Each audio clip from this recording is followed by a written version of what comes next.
All right, welcome to our iHeartRadio Connecticut iHeartRadio Music Lounge with KC101 and Kiss 95.7. I'm Adam. I'm Savannah. And we are so pumped that you guys are all here today on a beautiful day. One of the best performances that we have had in a long time here in our iHeartRadio Music Lounge. Make some noise for Audrey Hobert!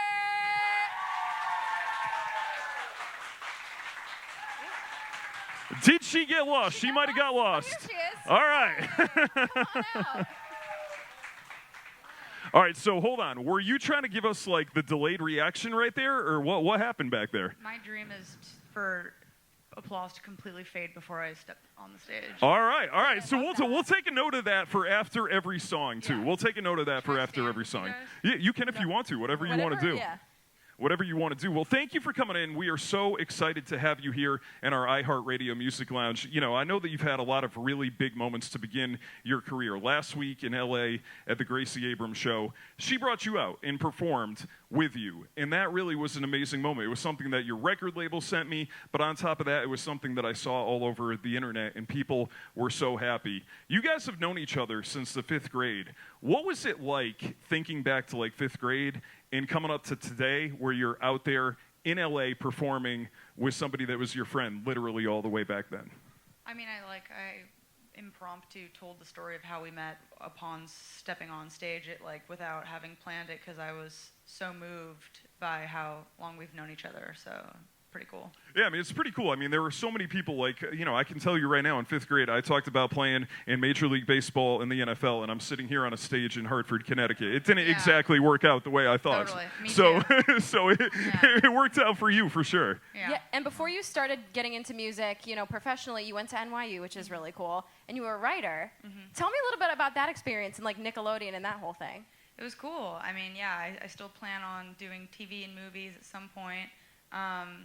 But yeah, I just always kind of identified more with what it was to be behind the scenes. I think it's like a cooler thing to be is behind the scenes. So tell me a little bit about that transition from being behind the scenes to performing in public. Tomorrow night you've got a show in Chicago. Obviously all these people are here for you. They're not here for us. Tell me what it's been like for that transition to kind of happen for you. They might be here for you.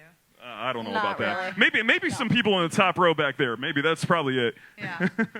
I don't know. I feel like this feels, I mean, so far it's felt like it's come naturally to me. I mean, I feel like I'm a writer first, so having worked so hard on these songs and now getting to perform them for people, I'm just really excited. Like, it's cool. I think, you know, there are probably a lot of people out there in the world who work really hard on something and don't get the kind of shot at being heard in the way that I have, so it's awesome. Yeah, no, that's definitely phenomenal. Yeah, and I think it's really cool now that a lot of artists are being more open about writing their own music and more involved in the process. Is there one artist in particular you would literally die to write with? No. Okay.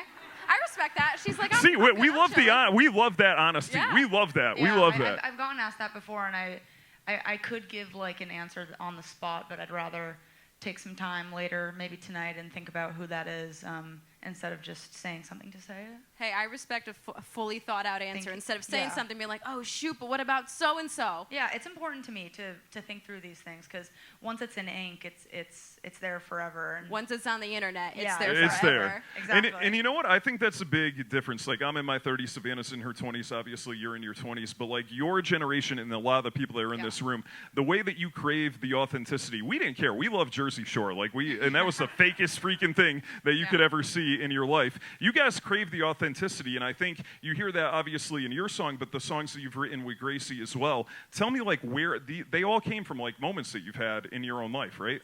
My songs, yes, for sure. Some songs on the album are fictitious, like based in feelings I've had or had during the 8 months I was writing the album, but completely made up stories just because, I mean, like, I can think specifically about a song I have called Sex in the City that's about kind of like a one-night stand, and at that time I had never had a one-night stand. So I was just pulling shit out of my ass and hoping that it made sense and resonated, I guess. That's good. I mean, there probably are some people that can probably relate to that Yeah. regardless. So Yeah. even if it was something that you did just pull out of your ass, I mean, it's Yeah. still something that people can relate to a little bit. Yeah. It's like if you've seen enough movies or TV, you can kind of glean. You can get the vibe. Like, The you know the vibe. structure Even if of it how it hasn't goes. happened to you, you can get the vibe. Right. For exactly. sure. So Yeah. your single, Sue Me. Yeah. Being a writer and being such a thoughtful person, how long did it actually take you to write? Like, what was that process like? That was a quicker song. That song was really early on in the process too. That was a beat that my producer Ricky and I made, and that I was so excited about, and I just knew I had to bring the thunder with that instrumental. I wrote a lot of that song at a coffee shop, weirdly. Oh my God, no way. Yeah, because Ricky, I would have to drive kind of far to get to his apartment so that we could work, and oftentimes I'd get to his side of town early as to avoid traffic, and then he'd still be in hot yoga, so I'd have to kind of be at a cafe for a while and figure let's just get some work done. So I would put my headphones in and sing as quietly as I could because I was at a cafe. And then I write all my songs in my house usually. So if him and I make a beat together, I take it home and write at home because I cannot write in front of anybody. That's crazy. You know, I've heard some artists say that they don't like to sing in front of their friends and family. They don't like to write in front of their friends and family. Yeah. So you're definitely one of those people. I mean, I've been forced at every Christmas gathering ever to sing for my family. So it's I'm that one kid in kindergarten that can sing and sing. No, and that's so I was just talking to somebody today and recalling how on my first day of preschool, the teacher asked, does anyone want to share a talent with the class? And so I got up and I sang the entirety of Goodbye Earl by the Chicks. Oh my God, I love that for you. Which is the song about domestic abuse. And I knew every word. So yeah, I mean, I'm not shy. I don't know that song. Do you guys know that song? Yeah, I don't know it. So it's so good. It's so good. It's honestly, everyone should go listen to it. It's just a great chick song. See, I was thinking that you were going to be like, oh, I sang Jingle Bells because my family made me so much at Christmas. That's what I figured you were going to say. No, Goodbye Earl. But yeah, when it comes to writing songs, I take so long, and so it sometimes takes me an entire day to come up with 2 lines. So I wouldn't want to subject anybody to that. I like to do it just by myself. Now, have you ever been hit aggressively with writer's block? Why can't I speak today? No, you're good, girl. Yeah, I mean, I wrote this album pretty fast. I wrote it in 8 months, but it's so funny because I can't remember feeling this way, but Ricky reminds me all the time that I'd bring in a song and we'd make it, and then I'd go, I think that's all I got. And then I'd come in with another one. So writer's block, I think can be avoided. Right now I'm not actively writing music, but obviously I have to contractually and plan to because I would love to. Right on. But yeah, I think a way to avoid writer's block would be just not to worry about whether or not you're ever going to write a song again and just go and live. And then I think if you are a writer and if you love to write music, you will do it again. And I think the great part about it, your song Sue Me, obviously, that we're playing on KC101, but also, the songs that you've written with Gracie, they all have really infectious hooks. Is that something that you kind of work backward from, come up with a hook first, or is it something that just kind of naturally happens during your writing workflow? No, I write in order. Okay. Always. Makes sense. The only thing I would switch is I sometimes will write a bridge before I write a second verse. I find a second verse to be the hardest thing to write because I'm already bored by the melody from the first verse, and so I want to switch it up. But no, I never. I start at the beginning, and then I get really, really excited when I've finished the verse and the pre, and I'm like, okay, here comes the hook. But it always finds itself. Awesome. All right, well, Audrey Hobert here in our iHeartRadio Music Lounge. She's going to perform. Let's give her another round of applause. Thank you, guys. A little bit of time for some Q&A with Audrey, so put your hands up if you would like us to come over and ask a question to Audrey. All right, I think right here I saw firsthand.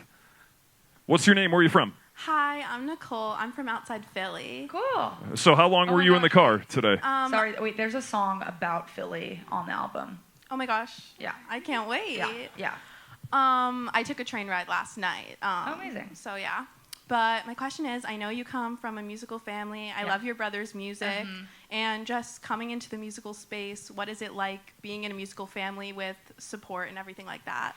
Oh, it's the best. It's I feel my parents and my sister are the people that I consulted as I was writing the album. They were really because I'd work so hard sometimes on 2 lines, and then it would feel so good to get it, I would just call my mom, my dad, and my sister. But I feel like totally supported, and I've not had much vocal lesson. I've not taken guitar lessons ever, but because music was such a thing in my house, I feel totally comfortable to be up here on this stage and other stages. But yeah, it's really nice. Thank you for the question. And thank you for coming from all the way from Philly. Yeah, Respect. That's wild. The last song on the album's about Philly. Okay. Yeah. Yeah. Awesome. Right here. Hi. Hi. I saw a photo of you on Instagram with like Conan Gray, Olivia Rodrigo, Addison Rae. Like, how did that happen? That's like a really good mix of people. Yeah. I've just become friends with these stars. Yeah, just, me being like an up-and-coming star, you just sort of befriend other stars. It's what happens. But they're all like as wonderful and sweet and funny and cool as you'd hope they would be, like specifically those people. Yeah. Awesome. Right here. Yeah. What was the reason that you wanted to become like a music maker and like a songwriter and stuff? Oh, good question. I felt so passionate about writing songs by myself, and it was one of 2 things. One thought being like, I'm sure maybe some artist would want to sing this song, but it feels so ingrained in me that I kind of want to sing it. And I'm a control freak, so, it would be hard for me to like write something completely by myself and then give it away. Collaboration is a whole other thing, but I just figured like I'll do it. Thank you. Awesome. Next up, right here in the pink. Sorry, I just saw your hand when she walked away. My bad. Hi, I'm Hi. Christina, and I'm actually from Hartford. Oh, cool. So, sorry, I'm really nervous. No, But don't be. how did you feel when you saw that your song "Sue Me" was like blowing up like crazy? Yeah, I mean, I feel like I talked so much just now about having a viral hit, and I was totally kidding. But I was happy about it. I really was. It's cool to see people connect. And I just kind of felt seen because, again, like, I really loved the song, and so to know that other people loved it as much as I did was just made the world make sense, I guess. Yeah, it was cool. Thank you. Awesome. All right, right here. Hi, Hi. I'm Clara. We're from upstate New York. Oh, hell yeah. Yeah. Where? Like an hour above the city. What's it called? Goshen. Okay, is that close to Garrison? No. I don't know. Okay, forget it. No, I just wanted to know, what's your favorite thing about like working in the music industry? Is it writing? Is it performing? That's a good question. I would say in my short time and getting to do my own project, I would say it's the creative control that I have over all of my stuff, which is because it's like if I think back to my childhood, I always liked to make like random edits, like in the Vine days. I really always, like I have this random edit that I made actually in college of Pennywise to Look at Her Now by Selena Gomez. Like I always loved to cut together videos. I always wanted to be a director. I feel like I'm a writer first. So the fact that I get to do all of that and then be the face behind it and feel like I really trust myself to put across this project, it's just like for someone who loves control like I do, it's a complete dream, best job I've ever had.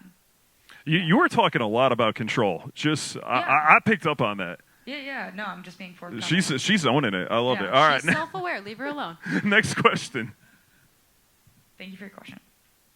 Hi, I'm Dylan. I'm from right around here, so thanks for coming here. Oh, yeah, thank you. No one ever cool really comes to Connecticut. So, my question is like kind of about like just so I've noticed like you kind of have your own like unique brand like in your music, your style, and I love how just like authentically yourself you are. So I'm wondering like, do you take inspiration from any other like artists, celebrities, or just anyone in kind of like developing your own image and like your own unique style. Oh, that's so sweet. Thank you. It's like that was the goal. So thank you for noticing.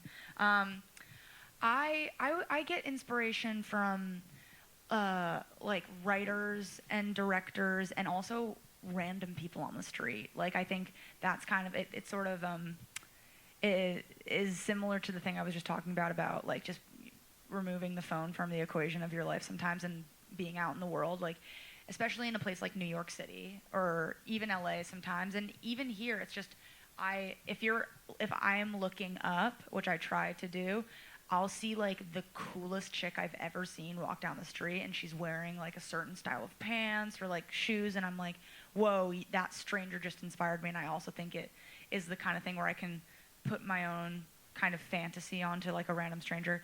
But I really love like Greta Gerwig is someone who really inspires me. Lena Dunham really inspires me. The writer Annie Baker. She's a playwright. If you guys are interested in reading plays at all, I would start with her. She won the Pulitzer for a play about like 3 teenagers who work at a movie theater, which is pretty cool. Yeah, like I don't know. I love people. I love my family. I love my friends. Thank you. Hi. Hi. I was just wondering, like, I know you write a lot of collaborations, like you wrote with Gracie and all those, so many people. That's classic. My mom. Girl, turn the flash off. So many other people, like, do you prefer to write songs, like, by yourself, like, not by yourself? Like, I think it depends. That's hilarious. We got to teach some phone etiquette. Come on. No, I'm just going to... No, but the lighting. It depends. I think when I'm writing with someone who I respect and think is talented, there's sometimes like nothing better than that. But when it comes to wanting to talk about my own stories, I guess, I prefer to work in isolation. Just because, again, I take so long to write like one song that I find sometimes when I'm writing with someone, maybe and I'm not super into it, I just kind of get really silent, and it could be perceived as rude, which is obviously my worst fear. But yeah, I like both. I can't really confidently say I prefer one, but writing by myself is a different kind of like gratifying feeling. Yeah. Thank you. Hi, I'm Natalie. Hello. How easy or how hard was it to like come up with your track list? Like, were there songs that you were like, oh, it doesn't fit right on this album, like maybe for in the future, or like how easy did it come to you? Good question. These are the only 12 songs I've ever written. So I didn't write a bunch of songs and whittle it down. I wrote 12 songs. And then in terms of like the track listing, I can't explain it. There's no like story through line in it. It just made sense to me visually. And there's like one part where my song Sex and the City goes into a song called Shooting Star, and that was intentional. Like, because Sex and the City is about being upset that nobody loves you, and then the first line of Shooting Star is when I'm drunk at the club, I want to be felt up. And I just thought that was kind of funny. But yeah, I can't really explain it. There's no rhyme or reason, really. Yeah. Hi, my name is Rosie, Hi. and I grew up in Connecticut, but I live in Springfield in Massachusetts. Oh, wow, okay. Yay! Basketball Hall of Fame, all that good stuff. I am a bit more mature than the rest of the crowd, but I can relate to, like the creams and the nightgown and everything. Listen, if it's past 8 o'clock, you're lucky if I make it. I'm the same way. But a couple of things that you mentioned, you touched on, I'm curious if it's even a factor. You're younger and you're just sort of stepping out from behind the scenes into the limelight, creative control. I totally get it. I'm an artist as well. Mm-hmm. I'm curious if, similar with other professions, like somebody might start off as a nurse and somebody says, oh, what do you want to do with that? Well, I see myself eventually becoming a doctor, or I want to be an RN, whatever. I'm curious if it's even a factor because of this whirlwind of success right now, which, awesome.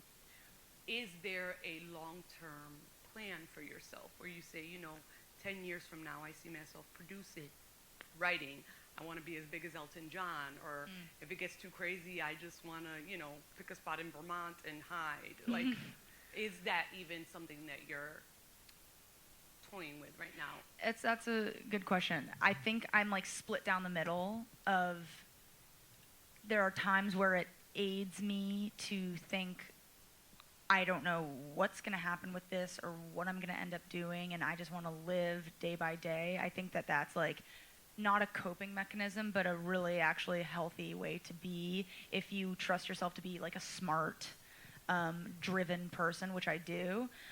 And then other times I'm like, yep, I'm going to direct a movie in 10 years, and I'm going to then create my TV show, and then I'm going to start my foundation. And then I do have plans, and I really am passionate about what it means to be on a set for something, because this job is a little self-involved, and you can help that by working with people who you adore working with, which I do.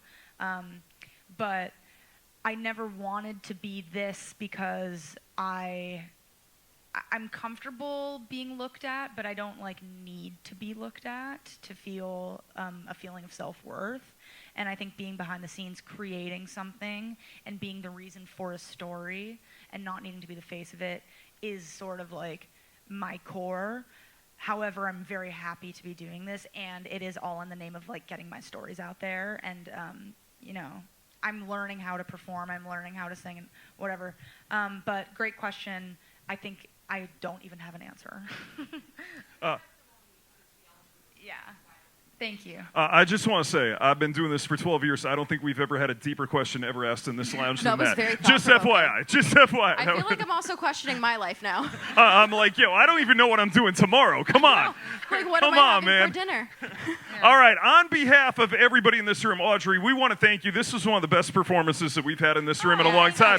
Big round of applause, Audrey Hobert, here in our iHeartRadio Music Lounge. Thank you so much. Thank you guys. Thank you both.